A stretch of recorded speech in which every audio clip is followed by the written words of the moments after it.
അതുപോലെ നിങ്ങൾ ഏറ്റവും കൂടുതൽ സൂക്ഷിക്കേണ്ട മറ്റൊരു കാര്യമാണ്, നമ്മൾ നേരത്തെ പറഞ്ഞതിനകത്ത് എല്ലാം അതുണ്ടെന്നുണ്ടെങ്കിലും നിങ്ങളത് ചില കാര്യങ്ങൾ നിങ്ങൾ അൺകോൺഷ്യസ് ആയിട്ടാണോ ചെയ്യുന്നതെന്നുള്ളത് നിങ്ങൾക്കറിയില്ല.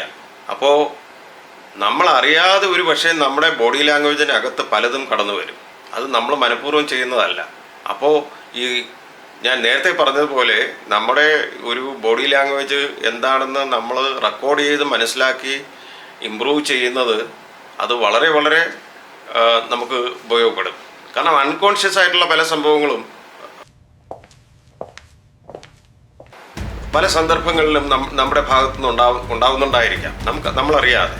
അത് നമുക്ക് പറഞ്ഞു തരാൻ പറ്റുന്ന പറഞ്ഞു തരാം. പക്ഷേ ഇത് അൺകോൺഷ്യസ് ആയിട്ടാണ്, നമ്മുടെ അറിവില്ലാതെയാണ് ഇത് സംഭവിക്കുന്നതെന്നുണ്ടെങ്കിൽ ഒന്നും ചെയ്യാൻ പറ്റത്തില്ല. അപ്പോൾ നമ്മളത് റെക്കോർഡ് ചെയ്യുമ്പോൾ നമ്മളത് ശ്രദ്ധിച്ചു കഴിഞ്ഞാൽ ഇങ്ങനെ ഒരു കാര്യം അതിനകത്തുണ്ട്, അത് ഏത് സന്ദർഭത്തിലാണ് വരുന്നതെന്ന് ഒക്കെ നമ്മളെ തന്നെ മനസ്സിലാക്കി കഴിഞ്ഞാൽ നമുക്കത് കറക്റ്റ് ചെയ്ത് മുമ്പോട്ട് പോകാൻ പറ്റും. ഈ സാധാരണ കണ്ടുവരുന്ന അൺകോൺഷ്യസ് ആയിട്ടുള്ള ചില ബോഡി ലാംഗ്വേജ്, ചില ഹാബിറ്റ്സ്, അൺകോൺഷ്യസ് ആയിട്ടുള്ള ചില ഹാബിറ്റ്സ്, ചില ഉദാഹരണങ്ങൾ ഞാൻ പറഞ്ഞുതരാം.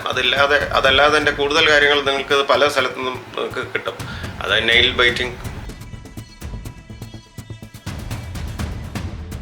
അഹങ്കരിക്കുക, മൂക്കിൽ തൊടുക, അല്ലെങ്കിൽ മുടിയിൽ തൊടുക. അപ്പോൾ ഇങ്ങനെയൊക്കെയുള്ള കാര്യങ്ങളൊക്കെ അവോയ്ഡ് ചെയ്യുക.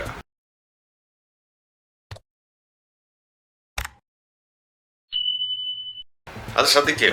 അതുകൊണ്ടാണ് ഞാൻ നേരത്തെ പറഞ്ഞത്, നിങ്ങൾ ഒരു ഇൻ്റർവ്യൂവിന് ഇരിക്കുമ്പോൾ ഏറ്റവും ഇങ്ങനെയുള്ള ഹാബിറ്റ്സ് നിങ്ങൾക്ക് ഉണ്ടെന്നുണ്ടെങ്കിൽ ഏറ്റവും നല്ല പരിഹാരം എന്ന് പറയുന്നത് നിങ്ങളുടെ ഹാൻഡ്സ് നിങ്ങൾ ലോക്ക് ചെയ്യുക.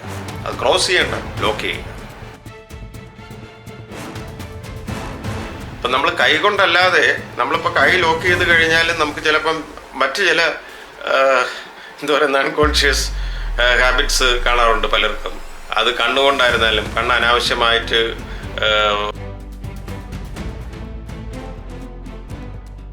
ആലോചിക്കുന്നത് പോലെ കുറേ നേരം അടച്ചുകൊണ്ടിരിക്കുക, അല്ലെന്നുണ്ടെങ്കിൽ എന്തെങ്കിലും ഒരു ടെൻഷൻ വരുന്നത് പോലെ, അല്ലെങ്കിൽ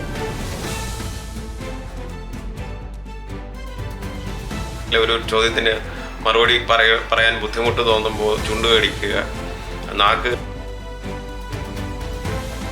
കടിക്കുക, ഇങ്ങനെയൊക്കെയുള്ള ഇതൊക്കെ മനസ്സിലാക്കണമെന്നുണ്ടെങ്കിൽ ഇത് പലതവണ നമ്മൾ നമ്മുടെ ഈ അൺകോൺഷ്യസ് ഹാബിറ്റ്സിനെ റെക്കോർഡ് ചെയ്ത് തന്നെ അത് ശ്രദ്ധിച്ച് നോക്കി അതിനെ ഇമ്പ്രൂവ് ചെയ്തെടുക്കുന്നതാണ് നല്ലത്.